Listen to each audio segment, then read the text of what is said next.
Hello friends नमस्कार मु पिंटू सकाळ न्यूज बुलेटिन आपनको स्वागत।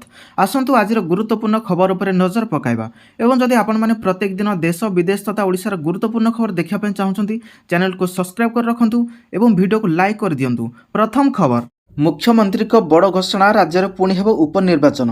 राज्यर पंचायत स्तर में खाली पड़ता 1134 पद पूरण पर उपनिर्वाचन निमंते प्राथमिक पदक्षेप राज्य निर्वाचन कमिशन तरफ आरंभ करा जायछि।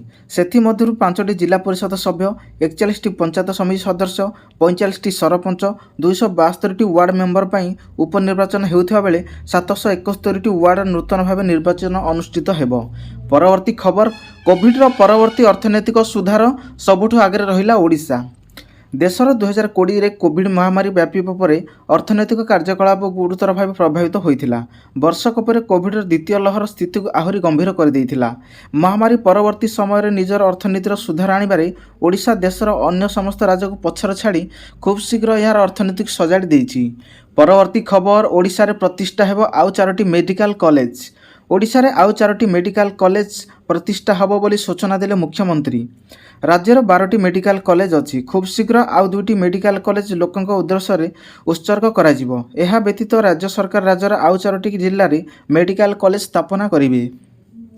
परवर्ती खबर मैट्रिक एडमिट कार्ड संशोधन पर पुणी सुजोग 17 रु 25 तारिख चलिबो प्रक्रिया। मैट्रिक परीक्षार्थी सर्टिफिकेट त्रुटिशून्य करने को माध्यमिक शिक्षा परिषद बोर्ड तरफ उद्यम जारी रही। सही क्रम 2025 मैट्रिक परीक्षा देइथिबा छात्र छात्रींकर एडमिट कार्ड जदि किछि त्रुटि रही तार संशोधन पर बोर्ड पक्षरु पुणी थे सुजोग प्रदान करा जायछि। परवर्ती खबर दिनकर दर आकाश छुआ प्राय 1 लाख पहुँचब सुना। देशर राजधानी दिल्ली में सुना मूल्य आकाश छुआ होइछि। अमेरिका एवं चाइना मध्य चली वाणिज्य युद्ध जो सुना मूल्य वृद्धि पाउछि। विशेषज्ञ मତରେ आगामी दिन में सुनार मूल्य आहरी वृद्धि पाइपारे। यार अर्थ हेउछि खूब शीघ्र दिल्ली में सुनार मूल्य 1 लाख टंकार पहुँचब। परवर्ती खबर 24 घंटा 6 जिला को ऑरेंज अलर्ट घड़घड़ी सह प्रबल वर्षा हेबार संभावना। राज्य में आहरी 7 दिन कालबैशाखी वर्षा संभावना रही।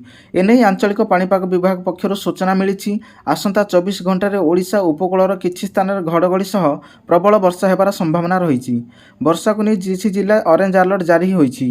सही जिला गुड़िक है मालकानगिरी कोरापुट गजपति रायगड़ा गंजाम एवं कलाहांडी। परवर्ती खबर खूब शीघ्र पुरी कोणार्क रेल चलाचल कर। रेलमंत्री अश्विनी वैष्णव शुक्रवार संध्यार पुरी रेल स्टेशन चलुथिबा पुनः विकास कार्यर निरीक्षण करिसेंती। अमृतसर स्टेशन योजना अधीन रे समग्र ओडिशा रे प्रमुख रेल भित्तिभूमि को आधुनिकरण करने भारतीय रेलर प्रतिबद्धतार एक अंश भाव पुरी रेल स्टेशन पुनर्विकास कार्य अंतर्भुक्त होइछि। तेबे खूब शीघ्र पुरी कोणार्क रेल चलाचल करियो बोली सूचना देइछंती रेलमंत्री अश्विनी वैष्णव। परवर्ती खबर प्रथम थर राष्ट्रपति को एमिति निर्देश देले सुप्रीम कोर्ट 3 मासरे निर्णय नियो। राज्यपाल मानक द्वारा पठा जाता बिल उपरे 3 मास मध्य निष्पत्ति निया उचित बोली प्रथम थर सुप्रीम कोर्ट राष्ट्रपति को निर्देश देइछंती।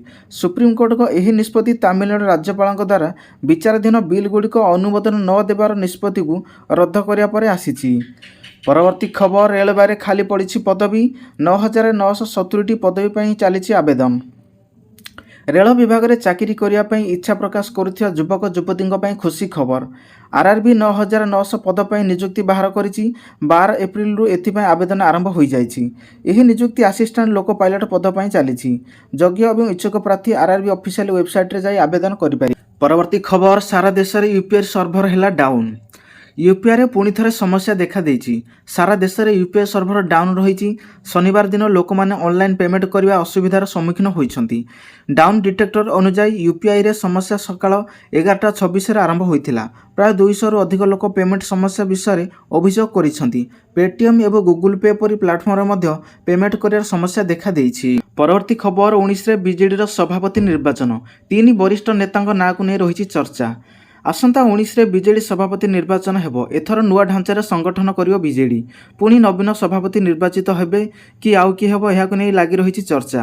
अन्य पक्ष 19 तारिख पर जिला सभापति नाँ घोषणा हेबो।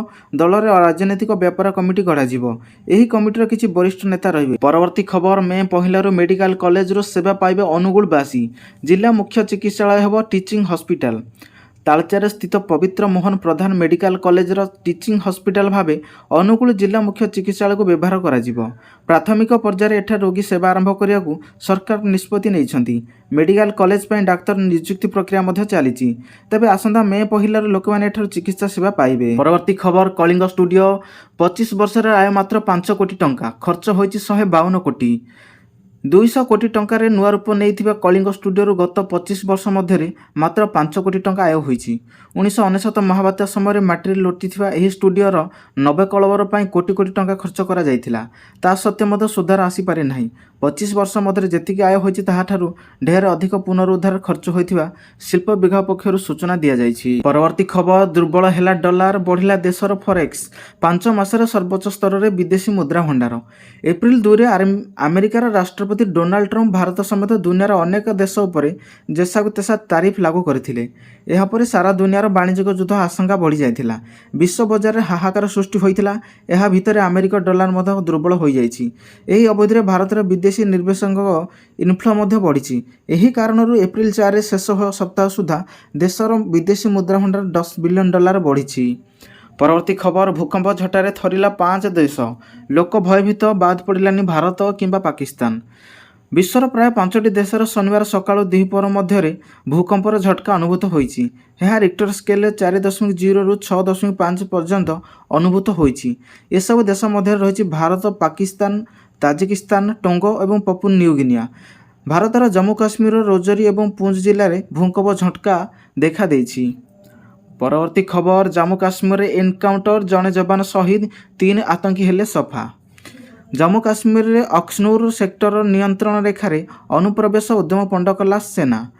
ଅଖନୁର ସେକ୍ଟରରେ ପ୍ରବେଶ ଉଦ୍ୟମ କରୁଥିବା ବେଳେ ଆତଙ୍କବାଦୀଙ୍କ ସହିତ ଯବାନଙ୍କ ଗୁଳି ବିନିମୟ ହୋଇଥିଲା। ଗୁଳି ବିନିମୟରେ ଜଣେ ଯବାନ ଶହୀଦ ହୋଇଥିବା ବେଳେ ଜଣେ ଜୁନିୟର କମାଣ୍ଡ ଗୁରୁତର ହୋଇଛନ୍ତି। ଶହୀଦ ଯବାନ କୁଲଦୀପ ଚାନ୍ଦ ନାଇବ ପଞ୍ଜାବ ରେଜିମେଣ୍ଟର ଜଣେ ସୈନିକ ଥିଲେ। ପରବର୍ତ୍ତୀ ଖବର ଚନ୍ଦ୍ରପୃଷ୍ଠରୁ ମାଟି ଓ ପଥର ଆଣିଲେ ଚୀନ ବୈଜ୍ଞାନିକ। ଚୀନ ବୈଜ୍ଞାନିକମାନେ ପରୀକ୍ଷଣ ପାଇଁ ଚନ୍ଦ୍ରପୃଷ୍ଠରୁ କିଛି ମାଟି ଏବଂ ପଥର ଆଣିଛନ୍ତି। ଚନ୍ଦ୍ରପୃଷ୍ଠରୁ କିଛି ଅଂଶ ଆଣିବା ପରେ ଚନ୍ଦ୍ରପୃଷ୍ଠକୁ ପୃଥିବୀ ସହ ତୁଳନା କରିଛନ୍ତି ବୈଜ୍ଞାନିକମାନେ। ସେହି ମାଟି ଓ ପଥର ପରୀକ୍ଷା ନିରୀକ୍ଷଣରୁ ସଂକେତ ମିଳୁଛି ଯେ ପୃଥିବୀପୃଷ୍ଠ ଅପେକ୍ଷା ଚନ୍ଦ୍ରପୃଷ୍ଠ ଶୁଖିଲା ହୋଇପାରେ। ସ୍ପଷ୍ଟ ଚିତ୍ର ପାଇଁ ଅଧିକ ନମୁନାର ଆବଶ୍ୟକତା ମଧ୍ୟ ରହିଛି। ଚନ୍ଦ୍ରପୃଷ୍ଠରେ ଥିବା ପାଣିରୁ ଚନ୍ଦ୍ରମାର ବିକାଶ ସମ୍ପର୍କରେ ଜାଣିହେବ ବୋଲି ବୈଜ୍ଞାନିକମାନେ ଆଶା କରିଛନ୍ତି।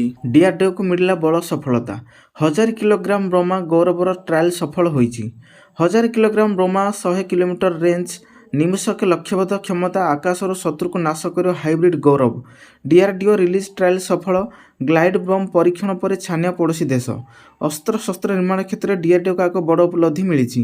ଏପ୍ରିଲ 8ରୁ 10 ମଧ୍ୟରେ ହୋଇଥିବା ଲଙ୍ଗ ରେଞ୍ଜ ଗ୍ଲାଇଡ ବୋମା ଗୌରବର ଟ୍ରାଏଲ ଶେଷ ହୋଇଛି। ଯୁଦ୍ଧ ବିମାନ ସୁଖୋଇ 30 MKର ରିଲିଜ୍ ପରୀକ୍ଷଣକୁ ସଫଳତା ମିଳିଥିବା ବେଳେ ଏହାର କ୍ଷଣିକରେ ଟାର୍ଗେଟକୁ ହିଟ୍ କରିଛି। ପରବର୍ତ୍ତୀ ଖବର ଏପ୍ରିଲ 13ରେ ଭୁବନେଶ୍ୱର ପାଳିବ 77ତମ ପ୍ରତିଷ୍ଠା ଦିବସ। ଆଜି ହେଉଛି ଭୁବନେଶ୍ୱର ରାଜଧାନୀର ଜନ୍ମଦିନ।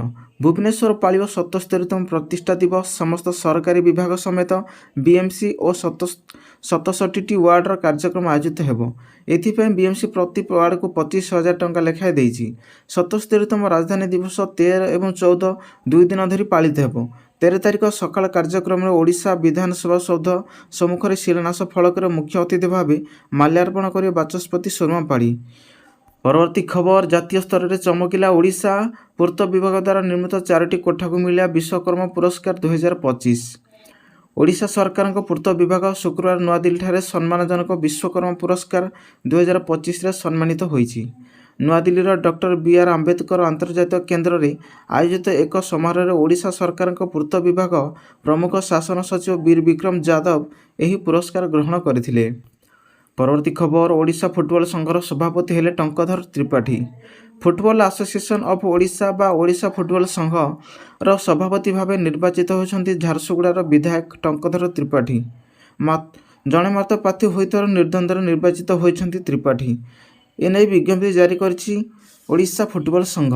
ପରବର୍ତ୍ତୀ ଖବର IPL 2025 ଗୁଜରାଟକୁ 6 ୱିକେଟରେ ହରାଇଲା ଲକ୍ଷ୍ନୌ। ଚମକିଲେ ପୁରନ ଓ ମାକ୍ରାମ। ଗୁଜରାଟକୁ ଧୂଳି ଚଟାଇଲା ଲକ୍ଷ୍ନୌ। ଲକ୍ଷ୍ନୌଠାରେ ଶନିବାର ଖେଳାଯାଇଥିବା IPL 2025ର 26ତମ ମ୍ୟାଚ୍ରେ ଗୁଜରାଟ ମ୍ୟାଚ୍ ହାରିଛି। ଲକ୍ଷ୍ନୌ ଆଗରେ 181 ରନର ଲକ୍ଷ୍ୟ ରଖିଥିଲା। ଟିମ୍ 19 ଓଭର 3ଟି ବଲ୍ରେ 4 ୱିକେଟ୍ ହରାଇ 186 ରନ୍ କରି ବିଜୟୀ ହୋଇଛି। ନିକୋଲସ୍ ପୁରନ୍ ଏବଂ ଇଡେନ୍ ମାକ୍ରାମ୍ ଅର୍ଦ୍ଧଶତକ ଇନିଂସ ଖେଳି ଦଳକୁ ବିଜୟ କରାଇଛନ୍ତି।